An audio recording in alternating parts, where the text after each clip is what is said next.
Alright, hello there, welcome back to another wee bit different video. Today's video we have some huge news. Memphis Grizzlies announced they have parted ways with head coach Taylor Jenkins. Now if you're not familiar with what's going on over there in Memphis, their season has been extremely up and down. Real quick, we can pull up the standings. They're still 5th in the standings, but big issue is their last stretch of a month of basketball has just been extremely disappointing. The last 10 games are 5-5. They're 44-29, tied with the Lakers. Get smacked by the Thunder. You smack the Jazz. You get smacked by the Clippers. You lose to the Blazers. You lose to the Kings. You beat the Heat. You lose to the Cavs. You beat the Jazz. You barely beat the Suns. Barely beat the Pelicans. Barely beat the downgraded Mavs. I shouldn't say barely, but you beat them. Get smacked by the Thunder. Lose to the Hawks. Lose to the Spurs. Lose to the Knicks. Barely beat the Suns. Lose to the Cavs. The teams they're beating are significantly worse than the teams that they're losing to. It's like they're not able to compete with really any team that is of high seeding. Lose to the Clippers, beat the Suns, lose to the Thunder, beat the Raptors. Notice the trend here as I continue to say these things. It's been very, very, very ugly, to be honest with you, for Memphis fans. Ja Morant has been in and out of the lineup throughout the whole season. Extremely frustrating season for him. The best player on this team right now is Jaren Jackson Jr. He's just been really solid. But with that being said, the way it's been going, like I said, for the past month, it's been ugly. You haven't had any expectations for this Memphis team to be any good teams. But I will say this. Going back into the games I should show. So 44 plus 29, 73. There's 9 games left in the season. It is very rare that you see a team with 9 games left in the season at the 5th seed fire the head coach, considering playoffs are right around the corner. Everyone's going to be, with the same head coach that they started with the season, typically, if you're, a playoff team. And then there's the Memphis Grizzlies who, out of nowhere, out of the blue, is like, oh, he deserves to be fired. It's just, he's gone just like that. On a team that at the end of the day, they still are 44-29. So what happened? How did the Memphis Grizzlies decide to fire Taylor Jenkins? We can go through some quick comments here that give us a bit of insight, honestly. But in my opinion, I really think that the thing that just had to have made this happen is must have lost the locker room. The locker room has to notice they're not competing with the better teams. They're actually getting destroyed by the better teams in the NBA. They're barely beating the bad teams. They did smack the Jazz, and they are coming off of a huge loss against the Thunder. So the locker room, one way or another, had to have said, that's it. I just can't do it anymore. Maybe it's a specific star player in the locker room. I don't want to say who, again, because at the end of the day, it's just predicting what happened. Because this is very unorthodox. You don't expect something like this to happen at this point in the season. Typically, the GMs and the owners say, you know what? We're going to ride out the season and then fire him for a team, I should say, of this seeding. If they're a bad seeding, even then, you typically just let it ride and then fire them, in off season. Well, this right here just really sums up what's going on with a lot of people and their mindset. Less than a month till playoffs, something must have happened. You got a Grizzlies fan in here commenting free fall towards playing. And again, we can go over their collapse, really. It's been ugly. But do we really need to go over it again? I don't think so. It's just one of those things to where beating the bad teams, losing to the good teams. It's pretty straightforward. Nothing more than that. I mean, every chance they had at playing against a good team, they've gotten smacked. In his few years as a head coach, he has 2 second seed finishes, constantly overperforming. We never actually have our starters healthy. Baffling decisions. Second seed finishes in the West too. Unfortunately, one of those second seed finishes lost to the 7th seed Lakers. That's the only unfortunate thing. Definitely don't want to see that kind of stuff happening. Is there something I missed? The thing is, I don't think it's a matter of what we're not seeing. I really believe it. You just look at their play. You can't say, let's say they keep him, okay? Hypothetically speaking, let's say they keep him. Are the Grizzlies going to beat the Lakers in the first round? No. They're not, especially the Brandon Clark injury is a lot bigger than non-Memphis fans realize. Memphis fans obviously realize that themselves, but non-Memphis fans, they know.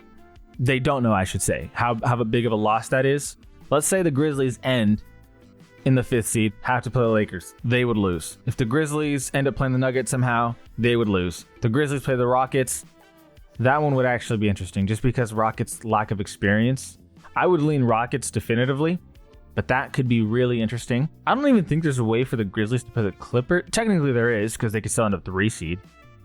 Grizzlies play Clippers, Clippers win. Grizzlies play Warriors, Warriors win. Can they play Timberwolves?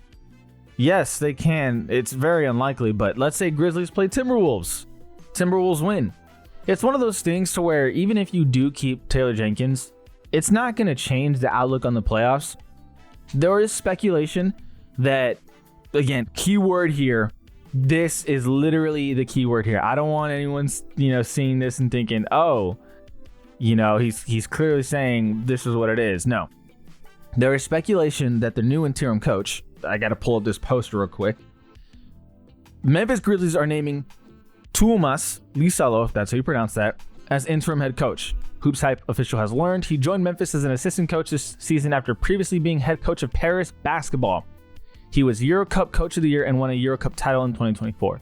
So, there is speculation, I have to emphasize that they're willing to fire Taylor Jenkins now because of the interim head coach. They can say, hey, you can be the interim head coach now. We want to keep you. We can possibly hire you in the offseason. If they don't fire Taylor Jenkins, maybe he gets poached. Maybe he thinks to himself, I don't have an opportunity here. So it's one of those things that, again, it's speculation, but could it make sense? Maybe, depending on how good he is. Jenkins got Game of Thrones, Game of Zones. I don't watch the show, but if you watch that show, maybe you know what they're talking about. This comment, though, is pretty helpful here. It's a bit of a ruthless move because Jenkins probably didn't deserve, this is correct, he did not deserve to be fired. He probably deserved to get a chance in the playoffs this year with what he's done so far and in the past. But if Lisalo is as good as reported, then again, this is where people speculate and saying, oh, this guy's really good, or this guy's not, or this guy's this. Strictly what I'm seeing, especially on the Memphis Grizzlies subreddit as well, which is a bunch of Memphis Grizzlies fans. Again, going back to this comment, raises the ceiling of a team while lowering the floor, although he's an unknown entity, and keeps him from getting poached in the offseason. So that's a big factor. If they really like him, if they really think he's the guy in the future, making sure he doesn't get poached is obviously the most important thing. Is it dirty? Do other coaching, personnel look at that and say it's dirty? Absolutely. Does it affect the Memphis Grizzlies long term? Probably not. To be honest with you, it's a dirty look, but this is a league where if you get an opportunity, you take it. For any assistant coach, I mean, the last time I can remember, a gross personnel firing had an effect on, free agent coaches coming to a certain team was the Lakers. Lakers fired Frank Vogel. Quinn Snyder, he's the now Atlanta Hawks head coach, did not like that and was not going to be the head coach of the Lakers because of that, at least according to reports. Is that going to affect the Grizzlies, though? I mean, again, not particularly. It's a league of opportunity. You take advantage of whatever you can whenever you can. This is one of those times to where, again, is it a gross firing? Yes. You just can't do that. You got to pay respects. But they did it. Maybe it works out. Maybe this guy's a genius after all. I don't know. What I do know is no matter how you drew it up, this Memphis Grizzlies roster wasn't going to do jack squat anyways. They're not going to be any of the top seeded teams. It's not happening. They haven't shown any willingness to beat these high seeded teams in the regular season. What makes you think they'll do it in the playoffs, especially since they're not known for doing anything in the playoffs anyway. The Grizzlies have had no success in the playoffs since the Ja Morant, takeover of this franchise. And even then, Ja Morant he's been in and out of the lineup. It's been Jaren Jackson Jr. that's been the best player. So just things to take note of, things that are important. Why did Taylor Jenkins get fired? There's two ways to really look at it, maybe more. Either one, they recognize, this locker room lost his belief in him. Or one and two, he lost the locker room and they like this assistant coach. Or just two, where they just like the assistant coach and they don't want him to get poached. It has to be a combination of the first two, though. Like, there's no way the players were just like, yeah, we love him, and then you fire him. There has to be some kind of drip. Has to be. In every firing, there's something going on of that nature.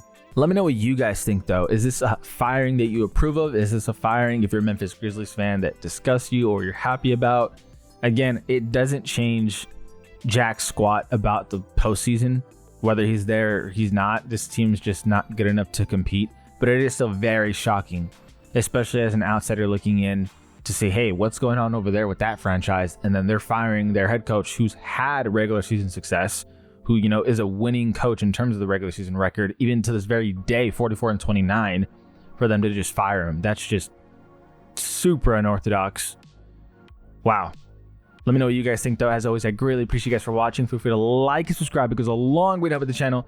As always, this is Always Been Different. Always Been Different. If you hear a baby in the background, that's my baby. And we out.